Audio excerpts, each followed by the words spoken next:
No dia 29 de setembro de 1988, o maranhense Raimundo Nonato Alves da Conceição, na época com 28 anos, embarcou no voo 375 da extinta VASP, que ia de Belo Horizonte até o Rio de Janeiro. Armado com um revólver calibre 32, o seu objetivo era matar o então presidente José Sarney, jogando o avião contra o Palácio do Planalto. Segundo Nonato, Sarney era o responsável pela falência da empresa que trabalhava na época. O voo decolou de Belo Horizonte às 10h52 da manhã, e cerca de 20 minutos após a decolagem, com o avião já no espaço aéreo aqui do Rio de Janeiro, Raimundo Nonato levantou-se do seu assento e foi até a porta da cabine dos pilotos. Um comissário chamado Ronaldo Dias viu a cena e pensou que Raimundo estava apenas procurando o banheiro. Quando Ronaldo se aproximou para avisar que ali não era o banheiro, e sim a cabine dos pilotos, levou um tiro de raspão que acabou acertando a sua orelha. E assim, Raimundo anunciava o sequestro. Na época, a porta da cabine dos aviões não eram blindadas como são hoje. E Raimundo disparou diversos tiros contra ela. Um desses tiros acabou acertando a perna do engenheiro de voo, Ricardo Reni. Um outro tiro acabou acertando o painel de instrumentos do avião, o que fez com que o comandante, Fernando Murilo, optasse por abrir a porta e deixar o sequestrador entrar, porque pelo menos assim ele iria cessar os disparos e impedir que mais tiros acertassem o sistema de voo do avião.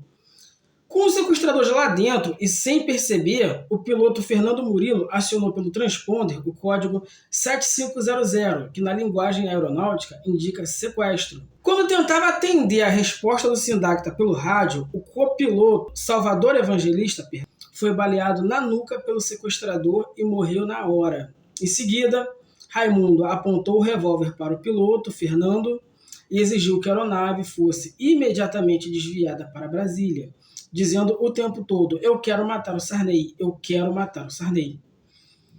Com o alerta de sequestro recebido, a torre contatou a aeronáutica, que enviou um Mirage 3 para interceptar e acompanhar o voo.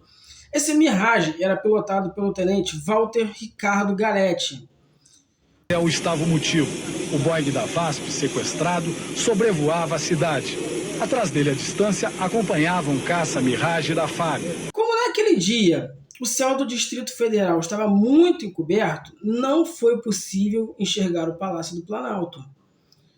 E o comandante, Fernando Murilo, foi ganhando tempo junto ao sequestrador. Mas Nonato não permitiu que o avião pousasse no aeroporto de Brasília, mesmo com o Fernando Murilo já avisando que eles estavam quase sem combustível. Nisso, sem Nonato perceber, Fernando colocou o Boeing 737 na proa para Goiânia. Quando chegaram a Goiânia, Nonato decidiu levar o avião para São Paulo, mas Fernando conseguiu convencer ele de que não tinham mais combustível, e nisso os motores do Boeing 737 começaram a falhar devido aos baixos combustíveis em seus tanques. Foi nesse momento, ao perceber que poderiam sofrer uma pane seca em pleno voo, que o comandante Fernando arriscou tudo que podia.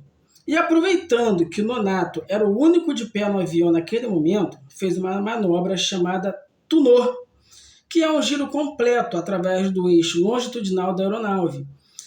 Após isso, ele ainda fez uma queda em parafuso por 9.000 metros. Essa manobra nunca tinha sido feita antes com um avião comercial com 105 passageiros, como era o caso do VASP 375. O plano de Fernando deu certo. Nonato bateu com a cabeça e ficou atordoado por alguns minutos. Aí ele falou assim, não, mas não quero saber, vamos para São Paulo. Aí, quando ele acabou de falar isso, parou o motor esquerdo. Parou o motor esquerdo, eu fui, destravei o piloto automático e destravei o piloto automático e biquei o nariz para ganhar velocidade e chutei um tunor. Nunca tinha feito um tunor com 737. Mas não tinha jeito. Era uma maneira de tentar que alguém conseguisse mobilizar o sequestrador. Sim, sim. Já que não tinham feito isso antes, para eu jogar ele no chão, né? Mas, por azar, ele não caiu no chão. Não sei o que houve, ele não caiu. Aí quando terminei o tunô, ele ainda estava em pé e veio com o revólver na minha cabeça de novo. Aí eu reduzi a velocidade, puxei um pouco o nariz e chutei um parafuso. No parafuso ele caiu no chão. Só que eu não contava com o Vangelis caído em cima do manche. Então, foi difícil tirar ele do parafuso, porque além do peso do avião no parafuso, tinha o peso do Vangelis em cima do manche. Eu sei que eu meti o pé no painel e consegui descomandar já na terceira volta, já quarta volta.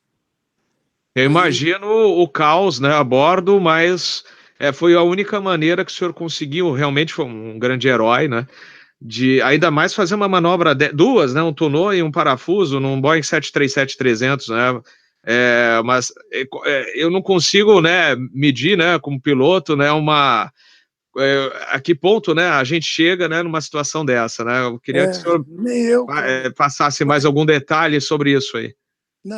Eu também nunca imaginei. Que foi o tempo suficiente para Fernando pousar o avião no aeroporto de Goiânia às 1h45, 13h45. Ainda que Nonato logo tenha recobrado a sua consciência e empunhado a arma novamente. E por isso, o pouso do avião não significou que o sequestro tinha acabado, pois Nonato conseguiu ainda manter todos a bordo do avião como reféns por mais 7 horas. O Boeing 737 da VASP chegou ao aeroporto de Goiânia às 2h15 da tarde. 15 minutos depois, começaram as negociações entre o sequestrador e a torre do aeroporto. A polícia cercou toda a área. A porta do avião foi aberta agora, às 2:55 da tarde. E a impressão que se tem aqui, bem distante, é que existe um corpo no pé da escada do avião. Agora parece que tem uma outra pessoa chegando até onde está o corpo desta pessoa, que pode ser o do copiloto que levou um tiro na cabeça. A movimentação continua na porta do avião, ela foi novamente fechada agora e parece que existem 2 pessoas fazendo sinais. À distância não dá para a gente identificar bem o que está acontecendo.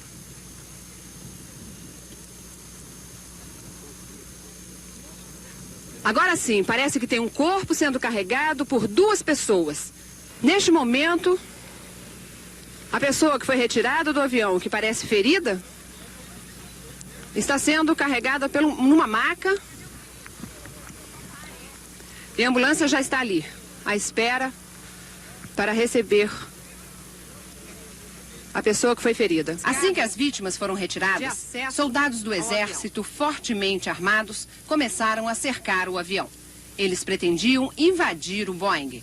Mas quando o sequestrador viu a polícia se aproximar, ele exigiu que os soldados fossem retirados da pista imediatamente. E o avião ficou isolado mais uma vez. O Boeing 737 da VASP continuou parado na cabeceira da pista do aeroporto. Mas as negociações continuaram. Os contatos entre o sequestrador, a polícia e as autoridades estão sendo feitos através da torre de comunicação. Até que, em negociação com a polícia, exigiu um avião bandeirante para escapar, levando consigo o piloto Fernando Murilo de Escudo. E exigiu que só se entregaria ao repórter Irineu Tamanini, da Rádio Nacional, que cobria as atividades da Presidência da República e estava no Comitê de Imprensa do Palácio do Planalto. Nonato tinha sido garimpeiro também, e ele conhecia o repórter, porque na sua época de garimpo, ele escutava a Rádio Nacional o dia inteiro e julgava Tamanini um homem de confiança, um homem confiável. Apesar disso, o repórter não foi avisado do pedido e ficou sabendo desse pedido apenas no dia seguinte, ao ler o jornal A Folha de São Paulo, mesmo com a polícia concordando com os termos de Nonato. Porém, tudo não passava de uma emboscada da polícia. E assim que eles desceram do avião, quando Fernando estava ajudando o Nonato a subir no bandeirante que ele havia pedido, ouviu um tiro. Um atirador de elite acertou o sequestrador. O piloto saiu correndo. e sentindo traído-se por Fernando, Raimundo Nonato acertou as suas pernas com um tiro. E atenção, agora há pouco em Goiânia, o diretor-geral da Polícia Federal, Romeu Tuma, deu uma entrevista para contar o desfecho do sequestro. Ele disse que o sequestrador saiu do avião para entrar no Bandeirante, acompanhado do comandante Murilo, do Boeing. De repente, o sequestrador deu um tiro na perna do comandante e saiu rolando e atirando por baixo do avião. Acabou sendo atingido e ficou muito ferido. O delegado Romeu Tuma disse ainda que o sequestrador está internado no hospital de Goiânia. Informou também que o objetivo do sequestrador era ir até Brasília e jogar o avião em cima de um prédio público, o que demonstra que ele é um doente mental. Na época, o Hospital Santa Genoveva era uma das principais referências em medicina de Goiânia e também ficava próximo ao aeroporto. Todos os feridos do dia foram levados para lá. O engenheiro de voo, o Ricardo Renha, o comissário Ronaldo Dias e Raimundo Nonato, o sequestrador. Os médicos do Santa Genoveva examinaram Raimundo e disseram que, apesar de ter recebido 3 tiros, ele não corria risco de morte.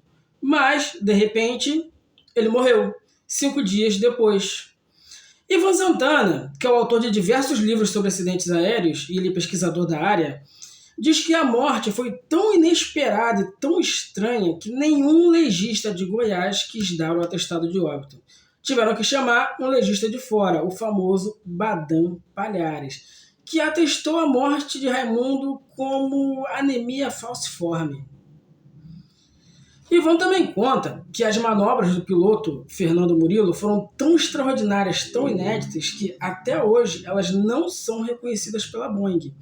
Mesmo com testemunhas dentro e fora do avião, a empresa nunca homologou o feito. Isso nunca tinha acontecido na aviação comercial. Eles alegam ainda que é praticamente impossível um Boeing executar tal manobra. O comandante Fernando Murilo foi condecorado com a Ordem do Mérito Aeronáutica na época do acidente, mas ele nunca recebeu um agradecimento oficial da presidência pelos seus feitos. Em 2001, apenas 13 anos após o acidente, o piloto recebeu o troféu Destaque Aeronauta do Sindicato Nacional dos Aeronautas por sua contribuição em evitar uma tragédia maior naquele dia. Fernando faleceu agora, no dia 26 de agosto de 2020, aos 76 anos, por insuficiência respiratória e complicações devido a diabetes.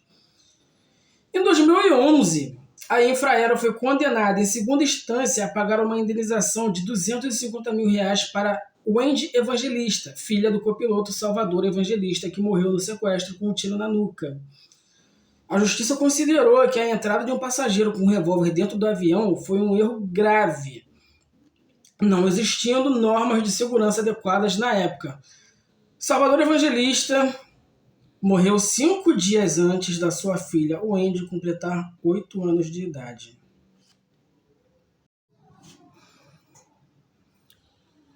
A história do voo VASP 375 começou a ser relembrada a partir do ano passado, 2022, quando começaram as gravações de um filme que vai contar a história do sequestro do voo. O diretor do filme, Marcos Baldini, contou inclusive ao portal R7 numa entrevista no dia 30/10/2022 que estamos conferindo a informação, mas nos passaram que reportagens sobre o sequestro do voo 375 foram encontradas no bunker de Osama Bin Laden logo após a sua morte. Se for verdadeira a informação, significa que ele estudou o episódio até mesmo para entender os erros do sequestrador. Eu não achei nenhuma fonte que confirme essa história, mas eu estou passando aqui o que o Baldini falou. É possível? É possível. Mas, quem sabe, a gente não tem essa resposta daqui a um tempo, né? Mas é isso aí. E aí, você conhecia essa história? Você lembrava dessa história? Curta, compartilhe e comenta o vídeo. Assim você me ajuda muito. Siga também o meu canal no YouTube. E considere se tornar um apoiador com um Pix de qualquer valor para a chave que vai aparecer aqui embaixo.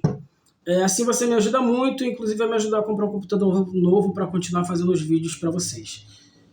Quer entrar em contato comigo de maneira mais rápida e fácil? Me chame no WhatsApp que eu estou deixando aqui abaixo também. E é isso aí, nos vemos no próximo vídeo. Valeu!